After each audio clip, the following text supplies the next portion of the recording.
Welcome to ராஹோம். நானும் இன்னைக்கு இந்த வீடியோவில் என்ன பார்க்க போகிறேன் பார்த்தீங்கன்னா, 3ஆம் நாள் கந்த சஷ்டி விரதம் தான். ஸோ பக்கத்தில் இருக்கிற மகாமாரியம்மன் கோயிலில் உள்ள முருகன் கோயிலுக்கு தான் போயிருந்தேன். போயிட்டு சாமி கும்பிட்டுட்டு அப்படியே வீட்டில் ஈவினிங் சாமி கும்பிட்றதுக்கு ரெடி ஆகிறதுக்காக ரெடியாகி வந்தேன். இந்த கோயில் நான் ஆல்ரெடி வீடியோலாம் போட்டிருப்பேன். மகா கந்த சஷ்டி விரதம் இருக்க முடியல அப்படின்னு ஃபீல் பண்ணுறவங்க, 7 நாள் இருக்க முடியல அப்படின்றவங்க சூரசம்ஹாரத்து அன்னைக்கு மட்டும் கூட விரதம் இருக்கலாம். ஸோ நீங்கள் பிளான் பண்ணிக்கிட்டு இருந்துக்கோங்க. இல்லை அதுவும் எங்களால் அந்த டைமிங்கில் எங்களால் முடியல அப்படின்னு நினைக்கிறவங்க, வளர்பிறை சஷ்டி தேய்பிறை சஷ்டின்னு மந்த்லி 2 டேஸ் வரும். வளர்பிறை சஷ்டியில் பார்த்திங்கன்னா உங்களுக்கு எல்லாமே வளரணும், செல்வம் எல்லாம் வளரணும் அப்படின்னு நினைக்கிறவங்க வளர்பிறை சஷ்டியில் இருக்கலாம்.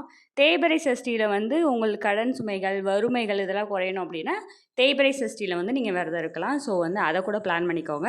அன்றைக்கி நம்ம என்ன பிளான் பண்ணணும்னா 2 நேர சாப்பாடா, இல்லை 1 நேர சாப்பாடா, இல்லை பால் பழம் விரதமா அப்படின்றதையும் மகா கந்த சஷ்டி அன்னைக்கு இருக்கிறோம் இல்லைங்களா, அதே மாதிரியே மந்த்லி வர 2 சஷ்டிக்கும் நீங்கள் என்ன பிளான் பண்ணணுமோ பண்ணிக்கலாம். அது பார்த்திங்கன்னா 15 டேஸ் ஒன்று தான் வரும். ஸோ நீங்கள் தாராளமாக இருக்கலாம். அவ்வளோ ஒன்றும் பெருசாக பெரிய கடுமையான விரதம் மாதிரி இருக்காது. ஸோ அப்படி பிளான் பண்ணிக்கோங்க. அப்படி தான் நான் மந்த்லி 2 டேஸ் விரதம் இருப்பேன். நான் 2 நேரம் சாப்பிடாமல் 1 நேரம் மட்டும் சாப்பிட்டு விரதம் இருப்பேன். அவ்வளோதான், வேறு ஒன்றும் கிடையாது.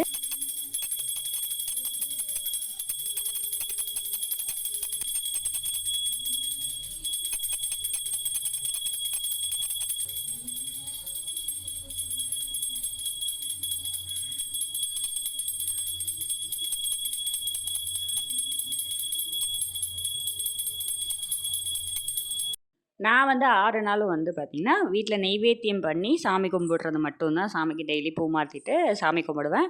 சூரசம்ஹாரத்தன்னைக்கு மட்டும்தான் சஷ்டி, நார்மல் சஷ்டி இல்லைங்களா அன்னைக்கு. ஸோ அன்னைக்கு நான் எப்பயும் போல் விரதம் இருப்பேன்லாம் அந்த மாதிரி இருப்பேன். ப்ளஸ் சாமிக்கு நெய்வேத்தியம் இந்த 6 வகை சாதம், தினை மாவில் மாவிளக்கு இந்த மாதிரிலாம் செஞ்சு சாமி கும்பிடுவேன். ஸோ இந்த வருஷமும் அந்த மாதிரி தான் பிளான் பண்ணியிருக்கேன். எப்போனா பார்த்திங்கன்னா சூரசம்ஹாரம் நடந்து முடிக்கும் இல்லைங்களா, அப்போ தான்.